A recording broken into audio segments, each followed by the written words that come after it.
ഇടുക്കിയിൽ വന്യമൃഗങ്ങൾ കൂട്ടത്തോടെ ജനവാസ മേഖലയിൽ ഇറങ്ങുന്നതിൽ ജനങ്ങൾക്ക് ആശങ്ക. സിംഗുകണ്ടത്തും ഇടമലക്കുടിയിലും ദേവികുളത്തും ആന ഇറങ്ങി. സിംഗുകണ്ടത്ത വീടിന് നേരെയും ഇടമലക്കുടിയിൽ പലചരക്ക് സൊസൈറ്റിക്ക് നേരെയും ആനയുടെ ആക്രമണം. മൂന്നാർ തലയാറിൽ പുലിയുടെ ആക്രമണത്തിൽ പശു ചത്തു. ഇന്ന് പുലർച്ചെ 4 മണിയോടെയാണ് സിംഗുകണ്ടത്ത് ചക്കക്കൊമ്പൻ ഇറങ്ങിയത്.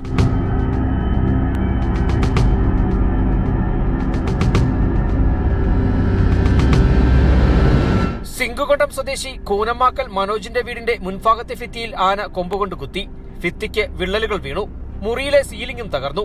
വീട്ടുകാർ മറ്റൊരു മുറിയിലായിരുന്നു കിടന്നിരുന്നത്. ആനയുടെ ചിഹ്നം വിളി കേട്ടാണ് ഇവർ ഉണർന്നത്. ഏതാനും ദിവസം മുൻപും സിംഗുകണ്ടത്ത് ചക്കക്കൊമ്പൻ ഇറങ്ങിയിരുന്നു. 4 മണിക്ക് ഞാൻ നല്ല ഉറക്കമായിരുന്നു. അപ്പോൾ ഇവിടെ ഈ ഫ്രണ്ടിൽ കുറച്ച് വേസ്റ്റ് ഒക്കെ ഇട്ടുണ്ടായിരുന്നു. അതെന്തോ കഴിച്ചുകൊണ്ടിരിക്കുന്ന സമയത്താണ് ഗ്ലാസിന്റെ എന്തോ സൗണ്ട് കേട്ടോ, എന്തോ കുപ്പിയൊക്കെ ഇട്ടിട്ടുണ്ടായിരുന്നു അവിടെ. അതിന്റെ സൗണ്ട് കേട്ടോണ്ട് ഞാൻ പെട്ടെന്ന് എണീറ്റ് വന്ന് ഞാൻ ഇവിടെ നിന്ന് ഈ സ്റ്റെപ്പ് കയറി ഇവിടെ വന്നപ്പോഴത്തേക്കും ആന ഇവിടെ ഇടിച്ച് തള്ളി. ഞാൻ ഈ ഡോറ് തുറന്നപ്പോഴത്തേക്കും അവൻ ആ സൈഡ് അന്നേരത്തേക്ക് താഴെ ആന ഇറങ്ങി. കഴിഞ്ഞ രാത്രി 7 മണിയോടെയാണ് കാട്ടാനക്കൂട്ടം ഇടമലക്കുടിയിൽ ഇറങ്ങിയത്. വിവിധ കുടികളിലേക്ക് പലചരക്ക് സാധനങ്ങളും അവശ്യ വസ്തുക്കളും വിതരണം ചെയ്യുന്നതിനായി സൂക്ഷിക്കുന്ന സൊസൈറ്റിക്ക് നേരെ കാട്ടാനക്കൂട്ടം ആക്രമണം നടത്തി. സാധനങ്ങൾ നശിപ്പിച്ചു.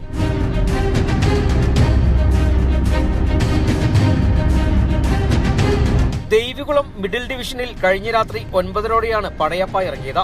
മേഖലയിലെ വാഴകൃഷിയും അകത്താക്കി. പുലർച്ചെയും തോട്ടമേഖലയിൽ പടയപ്പ നിലയുറപ്പിച്ചത് തോട്ടം തൊഴിലാളികൾക്ക് ജോലിക്ക് പോകുന്നതിനും ബുദ്ധിമുട്ട് സൃഷ്ടിച്ചു. പ്രത്യേക RRT ടീം പടയപ്പെ തുരത്തുന്നുണ്ടെങ്കിലും വനവകുപ്പിനെ വട്ടം കറക്കി വീണ്ടും ജനവാസ മേഖലയിൽ നിന്ന് പടയപ്പ പിന്മാറുന്നില്ല.